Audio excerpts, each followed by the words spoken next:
Hello guys! So today, itutur ko kayo ng konti dito sa office ko. Papakita ko sa inyo yung isa sa pinakamahalaga sa pagtatayo ng cleaning business. Ito yung calendar. Ayan.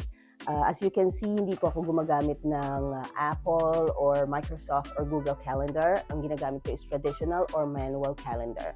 Mas gusto ko yung manual calendar na katulad nito.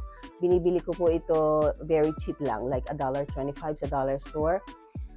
Mas gusto ko to kasi mas gusto ko yung nagsusulat. Pag nagsusulat kasi ako, natatandaan ko, kahit na nakalimutan ko, naiwan ko yung calendar ko, matatandaan ko yan kasi sinulat ko. So dito meron ako dalawang calendar. This is our personal calendar. Nandito nakalagay yung mga bayarin ko, yung mga lakad namin, appointments, personal. Ito naman yung sa cleaning.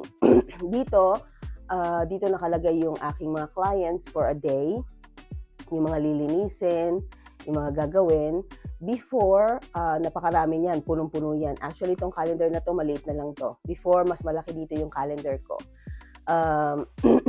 Marami to before, iba-ibang kulay. So, ang tip ko po sa inyo, pag nag-i-start kayo, or kahit na hindi na kayo nag-i-start, gumamit kayo ng marker. Ito, highlighter, sa isang client, for example, ibang kulay, another client, ibang kulay, another client, ibang kulay, another client, ibang kulay. Tapos, meron din akong mga iba-ibang kulay for my cleaners. Halimbawa, yung cleaner number 1, ganitong kulay, cleaner number 2, cleaner number 3, 4, 5, ganyan. Iba-ibang kulay din. So, gumagamit ako ng highlighter before. Pero sa ngayon, hindi na ako gumagamit kasi meron na lang akong dalawang cleaners aside from myself. So, hindi ko na kailangan, madali ko na siyang natatandaan. So, dito nakalagay yung aking mga clients at dito naman yung mga clients ko na sisingilin ko on a certain period, like every 15 and 30, dito sila nakasulat. Ito naman yung aking mga, yung mga renters ko na magbabayad on a certain period of time. So, ang kagandahan po ng pagkakaroon ng calendar, na-organize po yung schedule mo. Organize yung schedule mo, organize yung schedule ng mga cleaners mo, organize yung business mo, at andyan, kumbaga nakalatag yung mga gagawin ninyo everyday. At saka yung mga singilan, sa gilid, maglaan kayo ng space kung ano yung mga sisingilin mo every week, bi-weekly, monthly, mas maganda. Kung hindi kaya yung space dito sa gilid, pwede kayong gumamit ng space sa likod. Ito, gamitin nyo yung space sa likod. Ganyan po yung ginagawa ko dati. Dati, ubos to lahat, tapos hanggang dito sa likod yan, hanggang dito. Tapos may extra paper pa na naka-attach dyan nung kasagsagan po ng cleaning business namin. So, bukod sa ma-organize yung schedule mo at ng mga cleaners mo, mapiprevent nyo yung double booking. Kasi yun po yung iiwasan natin, yung double booking. Halimbawa, isang araw, tapos same time, tapos dalawang kliyente. Mabuti sana kung meron ka dalawang cleaners or meron kang extra cleaner na gagawa, mas maigi yun. Pero kung wala, tapos walang gagawa ng isa, mawawala yung kliyente mo kapag hindi ka professional kausap. Yan, kapag na-miss mo yung cleaning. And then, other than that, yun nga, hindi ka makakamiss ng booking kapag meron kang organized calendar. At saka, ma-manage mo rin yung schedule mo ng pamilya mo at yung schedule din ng mga cleaners mo.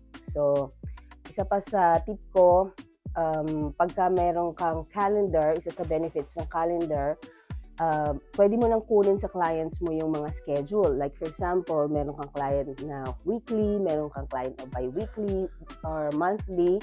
Ilagay mo na lahat sa calendar mo. Tapos, kung may cleaner ka na in charge para dun sa isang client, send mo na yung calendar schedule mo sa cleaner mo para mas schedule din nila yung mga appointments nila at saka trabaho ng mga cleaners mo. So, organize lahat. Iyan. So, kung gusto mo ng manual, ganito, or traditional, kung gusto mo naman ng Google, Apple, o Microsoft calendar, or yung calendar dyan sa phone mo, okay din yan. Para dala-dala mo na. Akong ginagawa ko, dito na lang. Dala-dala ko to halos every day before. Other than that, other than calendar, ito pa. Meron ako notebook, a small notebook. Ayan. Binibili ko to. Very cheap lang. $1.25 as well in dollar store. Andyan nakasulat yung schedule ko for the day. Ayan. Schedule ng cleaning, schedule ng mga move in, move out, or check in, check out. At saka, andito rin yung mga schedule ko for the day. Dito ko na sinusulat. A simple notebook. So, lahat ng meron ako dito for the day at meron ako dito for the day, nililipat ko dito. So, siguro, pwede nyo sabihin na double yung ginagawa kong effort sa pagsusulat at paglilista. Pwede namang lahat sa cellphone. Pwede namang lahat ilagay sa cellphone. Actually, tama po yun. Pwedeng ganon ang gawin nyo, pwede rin naman yung katulad ng ginagawa ko. Kasi sa akin, mas prefer ko talaga yung nagsusulat. Nagsusulat ako para kahit maiwan ko yung cellphone ko, maiwan ko yung calendar ko, nasa isip ko yung mga sinulat ko. Mas prefer ko yung nagsusulat kasi mas natatandaan ko kung ano yung sinulat ko.